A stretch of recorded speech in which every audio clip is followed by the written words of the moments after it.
आइए जानते हैं आज के प्रमुख अंतर्राष्ट्रीय खबरों को। उससे पहले एक नजर आज के हेडलाइंस पर।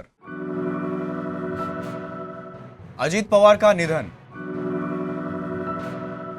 हजारों साल से सवर्ण गाली खा रहे हैं, इनमें नई बात क्या है? बैकफुट पर ट्रंप, भारत यूरोप डील से अचानक पलट गए सारा खेल। पीलीभीत में यूजीसी नियमों के खिलाफ सवर्ण समाज का प्रदर्शन। नेतन्याहू फोन के पीछे क्यों लगाते हैं लाल टेप? उत्तर पश्चिमी पाकिस्तान में सैन्य अभियान का डर। ट्रंप ने साउथ कोरिया पर 25% टैरिफ लगाया। चांदी 2 दिनों में 44,116 बढ़ी। जिस आइकॉनिक सिंगर से इंस्पायर हैं अरिजीत सिंह, उसी की जगह लेकर पहली बार किया था धमाका। लगातार 2 अर्धशतकों के बाद टॉप 10 T20 रैंकिंग में सूर्य कुमार की वापसी। महाराष्ट्र के बारामती में विमान हादसे में अजीत पवार की मौत के बाद पूरे महाराष्ट्र में शोक की लहर है। बारामती में प्लेन क्रैश होने से हुए हादसे में अजीत पवार समेत 5 लोगों की मौत हो गई। गुरुवार सुबह 11 बजे उनके अंतिम संस्कार पूरे राजकीय सम्मान के साथ किया जाएगा। महाराष्ट्र सामान्य प्रशासन विभाग की ओर से यह जानकारी दी गई है। 3 दिन के शोक की अवधि के दौरान महाराष्ट्र के उन सभी भवनों पर राष्ट्रीय ध्वज आधा झुका रहेगा जहां इसे नियमित रूप से फहराया जाता है। इस दौरान कोई भी सरकारी मनोरंजन कार्यक्रम आयोजित नहीं किया जाएगा। महाराष्ट्र के सभी सरकारी कार्यालय बुधवार को बंद रहेंगे। नए यूजीसी नियमों को लेकर पूरे देश में सवर्ण समाज के लोग विरोध कर रहे हैं। सवर्ण अधिकारी से लेकर नेता तक भी इस यूजीसी बिल का विरोध करते दिखाई दे रहे हैं। इस बीच यूपी के उन्नाव के बीजेपी विधायक ने भी इसकी मुखाफलत की है। उन्होंने एक जनसभा में अपना दर्द बयां किया है। उनका वीडियो सोशल मीडिया पर वायरल हो रहा है। आपको बता दें कि उन्नाव की पूर्व विधानसभा से बीजेपी विधायक अनिल सिंह ने बीते दिन एक जनसभा में यूजीसी बिल के खिलाफ बयान दिया। उन्होंने बातों बातों में कहा कि शोषणकर्ता के रूप में हिंदी फिल्मों में ठाकुरों का नाम का इस्तेमाल होते रहा है, अब उसे कानून का रूप दिया जा रहा है, जो कि गलत है। भारत यूरोप डील अमेरिका के खिलाफ नहीं है, लेकिन यह साफ संदेश देती है कि अब भारत अब किसी एक देश पर निर्भर नहीं रहेगी। इसी कड़ी में खुद प्रधानमंत्री नरेंद्र मोदी ने यूरोप के साथ मुक्त व्यापार समझौते को ऐतिहासिक करार दिया। दरअसल भारत और यूरोपीय संघ के बीच मुक्त व्यापार समझौता पर मोहर लग गई है। अगर अमेरिका को जोड़कर देखें तो आने वाले वर्षों में अमेरिका और अमेरिकी कंपनियों में इसका असर पड़ने वाला है।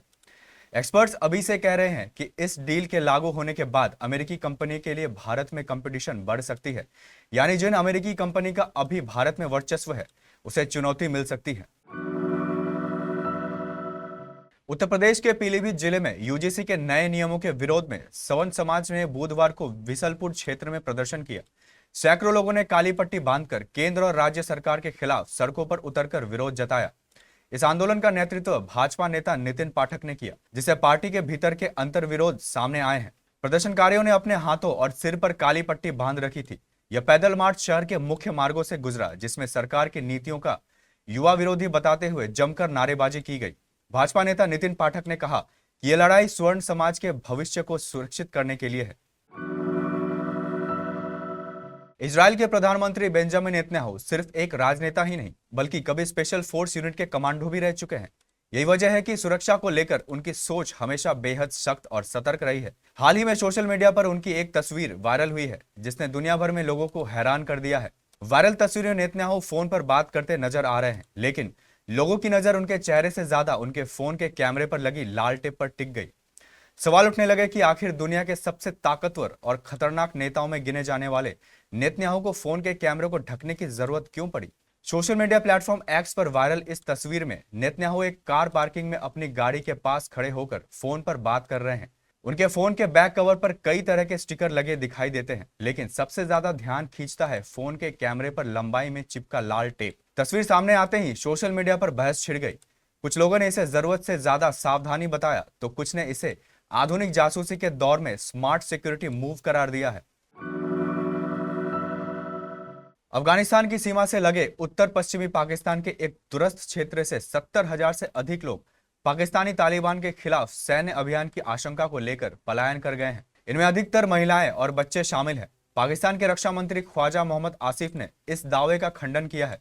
उन्होंने कहा कि खैबर पुख्तूनख्वा प्रांत के तिराह शहर में कोई सैन्य अभियान ना तो चल रहा है और ना ही इसकी कोई योजना है। उन्होंने कहा कि सैन्य कार्रवाई के बजाय खराब मौसम पलायन का कारण है।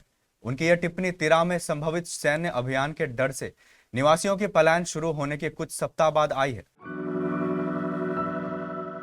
अमेरिका के राष्ट्रपति डोनाल्ड ट्रंप ने साउथ कोरिया के सामानों पर 25% टैरिफ लगा दिया है। ट्रंप ने आरोप लगाया कि साउथ कोरिया पिछले साल हुए ट्रेड डील पर ठीक से अमल नहीं कर रहा है। ट्रंप ने सोशल मीडिया पर पोस्ट कर कहा है कि साउथ कोरिया पर 15% से बढ़कर 25% टैरिफ लगाया जाएगा। यह टैरिफ कारों, लकड़ी, दवाओं और बाकी उत्पादों पर लागू होगा। ट्रंप का कहना है कि साउथ कोरिया का संसद इस समझौते को मंजूरी देने में देर कर रही है, जबकि अमेरिका ने समझौते के मुताबिक अपने टैरिफ तेजी से कम कर दिए हैं। चांदी सोने के दाम लगातार तीसरे दिन ऑल टाइम हाई पर है। आज 29 जनवरी को 1 किलो चांदी की कीमत 17,257 रुपए बढ़कर 3,61,821 रुपए किलो पर पहुंच गई है। India Boolean and jewellers association ने यह जानकारी दी है। 2 दिनों में चांदी की कीमत 44,116 रुपए महंगी हुई है। इससे पहले शुक्रवार को इसकी कीमत 3,17,705 रुपए किलो थी। इस साल अब तक सिर्फ 28 दिन में ही ये 1.31 लाख रुपए महंगी हो चुकी है। वही 10 ग्राम 24 कैरेट सोने का भाव 4,926 रुपए बढ़कर 1,63,827 रुपए पर पहुंच गया है। 2 दिन में सोना 9,517 रुपए महंगा हुआ है। इससे पहले सोने का भाव 23 जनवरी को 1,54,310 रुपए पर 10 ग्राम था। एक पूरी जनरेशन के लिए हार्ट ब्रेक और रोमांस की आवाज बन चुके सिंगर अरिजीत सिंह ने अनाउंस किया है कि वो प्लेबैक सिंगिंग छोड़ रहे हैं। अरिजीत ने जब से सोशल मीडिया पर अपना यह फैसला अनाउंस किया है, तभी से उनके फैंस शॉक में हैं। बॉलीवुड फिल्मों के प्लेबैक गानों से ही अरिजीत को पहली बार पहचान मिली थी। ये फिल्मी गाने ही उनकी पहचान का सबसे बड़ा हिस्सा है। मगर क्या आप जानते हैं कि जिस फिल्म म्यूजिक एल्बम से अरिजीत ने पहली बार तगड़ा धमाका किया था, उसमें उन्होंने उसी सिंगर को रिप्लेस किया था जिसे वो अपना आइडल मानते थे। भारत के टी20 आई कप्तान सूर्य कुमार यादव की फॉर्म में वापसी का असर आईसीसी टी20 बल्लेबाजों की रैंकिंग में भी देखा जा रहा है। न्यूजीलैंड के खिलाफ दूसरे और तीसरा टी20 में लगातार अर्धशतकीय पारियों के बाद सूर्य कुमार 5 पायदान की छलांग लगाकर 7वें स्थान पर पहुंच गए हैं। इसी बीच हार्दिक पांड्या ऑलराउंडरों की सूची में एक स्थान ऊपर चढ़कर तीसरे नंबर पर आ गए हैं। हार्दिक ने न्यूजीलैंड के खिलाफ 3 मैचों में 4 विकेट लिए हैं। इससे पहले वह साउथ अफ्रीका के खिलाफ 4 मैचों में 142 रन बना चुके थे। साथ ही ऑलराउंडर शिवम दुबे भी 6 स्थान ऊपर चढ़कर 11वें नंबर पर पहुंच गए हैं। दुबे ने इस सीरीज में अब तक 3 विकेट लिए हैं। इसके अलावा दूसरे मैच में 18 गेंदों में नाबाद 36 रन भी बनाए।